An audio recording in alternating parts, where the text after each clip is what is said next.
আমি অঞ্জলি আবারও হাজির হলাম আমার চ্যানেল উদিতার হ্যাপি ফ্যামিলিতে একটি রান্নার রেসিপি নিয়ে। আজ আমার রেসিপি ঝিঙে পোস্ত।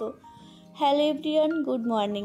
আশা করি তোমরা প্রত্যেকে যে যেখান থেকে আমার ভিডিওটি দেখছো ঈশ্বরের আশীর্বাদে প্রত্যেকে খুবই ভালো আছো এবং সুস্থ আছো। আমিও বেশ আছি। বাজার থেকে নিয়ে এসেছে 5টা মতো ঝিঙে। এখানে পরিমাণে 1 কিলোই ছিল। আর ঝিঙেটা কিন্তু খুব টাটকা ছিল। বাজার থেকে কিনে আনলেও সবসময় কিন্তু টাটকা সবজি পাওয়া যায় না। আর এখানে আমি ঝিঙেটাকে ভালো করে ছুলে ধুয়ে কেটে পরিষ্কার করে কেটে নিয়েছি। আর এখানে বসিয়ে দিয়েছি একটা কড়াইটা গরম হলে এখন এই যে কড়াইয়ের মধ্যে আমি কিছুটা পরিমাণ সরিষার তেল দিয়ে দেব। আর সরিষার তেলটা গরম হলে তার মধ্যে দিয়ে দেব ফোড়নে কিছু কালো জিরে আর 2টো শুকনো লঙ্কা মাঝখান দিয়ে কেটে। আর মাঝের ভিডিওটা আমার করা হয়েছিল না, একটা ফোন এসেছিল তার জন্যে। আর তার মধ্যে আমি কিন্তু ঝিঙেটা দিয়ে দিয়েছি। আর ঝিঙেটা দিয়ে 2-3 মিনিট মতো জাল দেওয়ার পরে লবণ হলুদ দিয়ে দিয়েছি।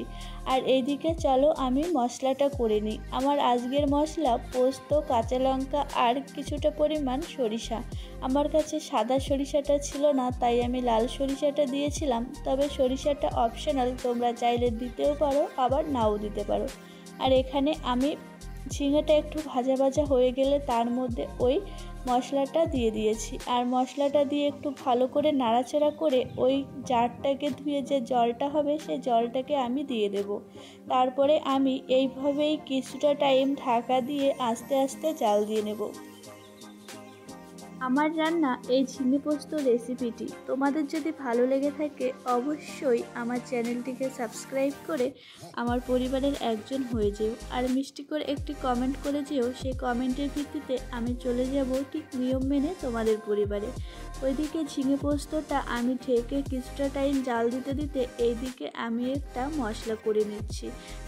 বাড়িতে না খুব একটা আমি গুঁড়ো মশলা খাই না, আমার যদি প্রয়োজন পড়ে আমি বানিয়ে নিই। এখানে একটা ফ্রাই প্যান বসিয়ে দিয়েছি আর তার মধ্যে কিছু গোটা জিরে দিয়ে দিয়েছি, হালকা একটু টেলে নেব। আর এখানে আমি যেহেতু কিছুটা টাইম ঝিঙে আর পোস্তকে ঢেকে রেখে দিয়েছিলাম, এর কারণে ঝিঙেটা কিন্তু খুব সুন্দর গলেও গেছে। আর ঝিঙেটা যেহেতু খুব হালকা সবজি, জাল খুব একটা লাগে না, তবে এইভাবে রান্না করলে ঝিঙে পোস্ত খেতে কিন্তু বেশ ভালোই লাগে।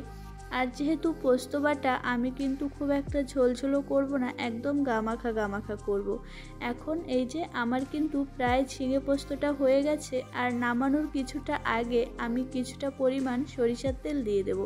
সরিষার তেল দেওয়ার পরে এখানে ঝিঙে পোস্তটার কিন্তু কালারের অনেকটাই পরিবর্তন এসেছে। আর এখন এই যে আমি ওই তেলে রাখা জিরে বাটাটাকে ভালো করে মিশিয়ে নেব। আর আমার এই ভিডিওটি তোমাদের যদি ভালো লেগে থাকে অবশ্যই তোমরা আমার চ্যানেলটিকে সাবস্ক্রাইব করে দিয়ে আমার পরিবারের একজন হয়ে যাও।